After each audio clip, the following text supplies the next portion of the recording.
আচ্ছা, আপনারা কি জানেন কবিগুরু রবীন্দ্রনাথ ঠাকুরের জীবদ্দশায় মানে তার জীবিত থাকা অবস্থায় তার শেষ জন্মদিন শান্তিনিকেতনে যেটা পালিত হয়েছিল, সেই জন্মদিনে তার সামনে তার এক ভৃত্য, প্রিয় ভৃত্য বনমালী অভিনয় করেছিলেন। আগে হ্যাঁ, তো সেই প্রিয় ভৃত্য তার কাছে ছিলেন সন্তান সম। আগে হ্যাঁ, রবীন্দ্রনাথ ঠাকুর একবার তার এই প্রিয় ভৃত্যকে জিজ্ঞাসা করলেন, আচ্ছা বনমালী, তুই কি জানিস আমি খুব বড় লোক?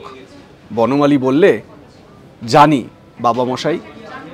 তারপর রবীন্দ্রনাথ ঠাকুর আরও একবার জিজ্ঞাসা করলেন কৌতূহলবশত, বলতো বনমালী, আমি কিসের জোরে বড় লোক? তখন তার ওই ভৃত্য বনমালী বললে, বাবা মশাই, আপনি আপনার লেকার জোরে বড় লোক। এই কথা শুনে রবীন্দ্রনাথ অভিভূত হয়ে গিয়েছিলেন।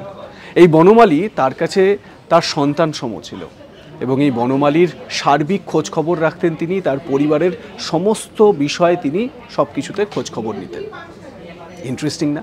এই ধরনের ইন্টারেস্টিং বিভিন্ন ফ্যাক্ট জানার জন্য সাবস্ক্রাইব করে নিন আজ তাক বাংলা।